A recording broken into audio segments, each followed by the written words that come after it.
Hello and welcome. This time Daniela Explores is in Osterhofen. Osterhofen is a charming small town in Lower Bavaria, Germany. And if you watched my video in Szeged, I apologize for publishing in the wrong order. First we stopped here, then in Szeged on our way back home to Bulgaria. But onwards with the video. Osterhofen means Eastern Courtyard or Eastern Farmstead. The name comes from the old High German word Oster, meaning east, and Hof, meaning courtyard or farmstead. And the town is close to the southeast borders with Austria and Poland. Although it had been raining all day and the sky seemed about to start chucking water at me again, I went looking for the river.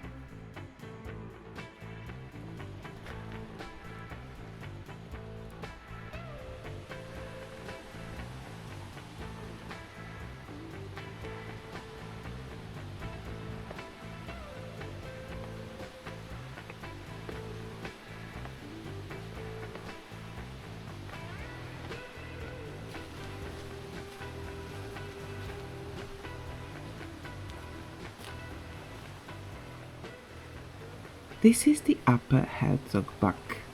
The Herzogbach is a small tributary of the Danube River. This area has clean water. It is surrounded by the very fertile land of the Danube Valley and had access to the natural resources of the Bavarian forest. Osterhofen started life as a small fortified farm, a safe place to stop en route to somewhere else. It is close to the Danube though, one of the oldest highways of Europe.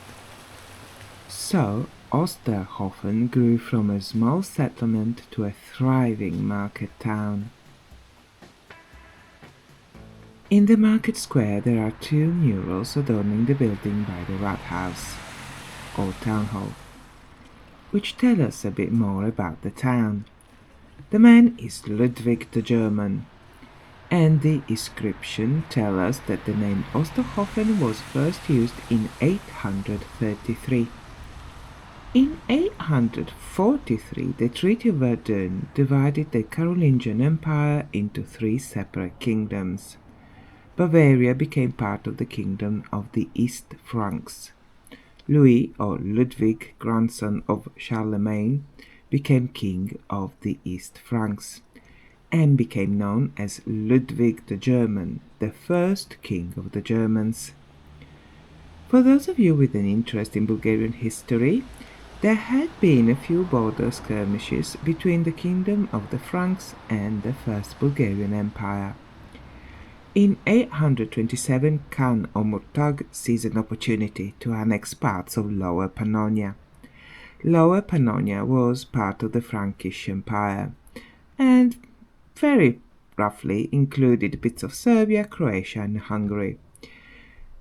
The following year Ludwig counterattacks and manages to partially push back the Bulgarians. The other mural depicts Duke Henry Hazilla of Bavaria. The iconography means that he was a church builder. He built a church in Osterhofen between 1004 and 1009. That church burnt down in 1701 and a new church was built in 1726. Both Ludwig and the Duke were Catholics. The first was the grandson of the Holy Roman Emperor, and the second built a church in the town and left a small fortune to ensure its success. And the coat of arms also highlights the town Catholic past and present.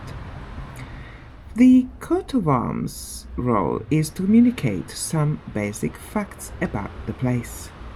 The Paschal lamb holding the banner with the cross tells you that Osterhofen is a Catholic town.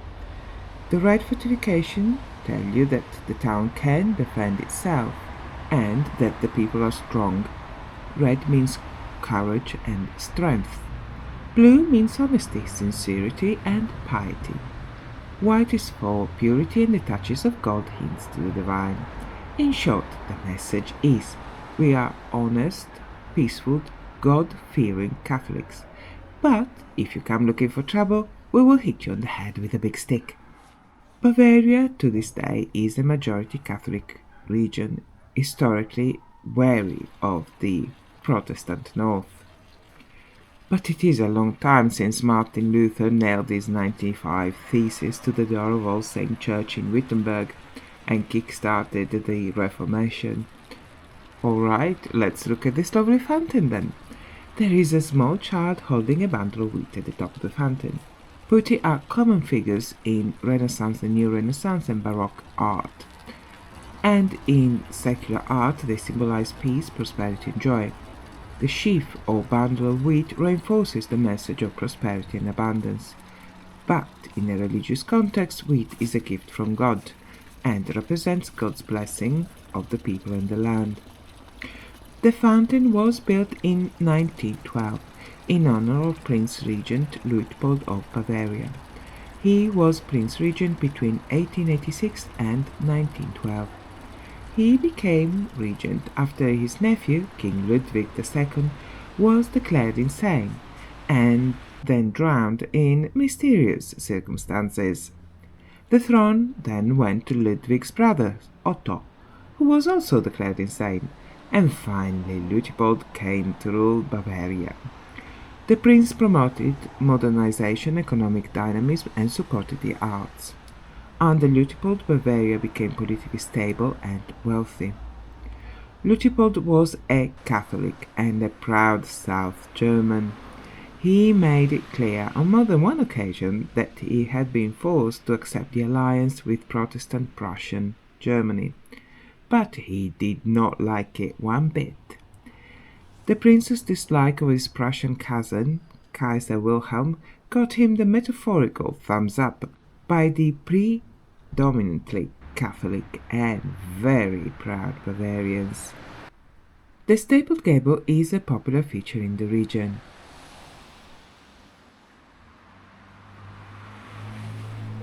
Among the more modern buildings there are some interesting examples of Bavarian architecture.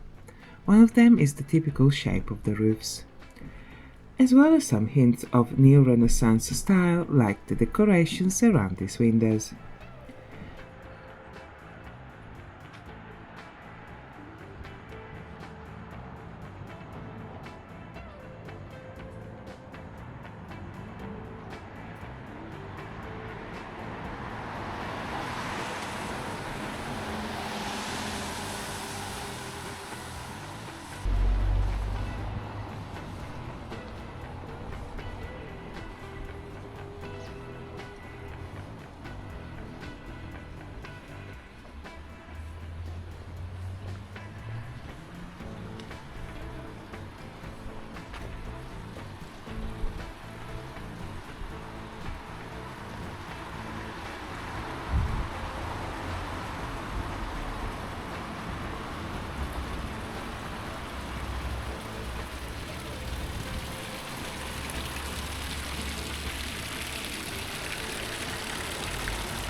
We stayed here, and I have to show you inside.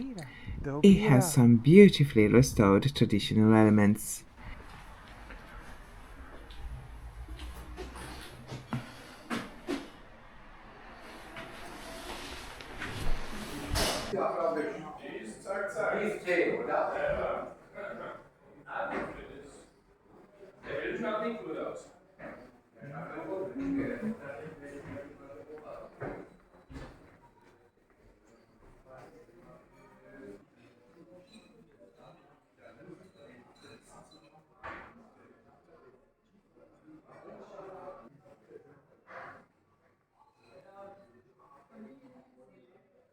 The decorated ceiling, the wall panelings, and this lovely old stove.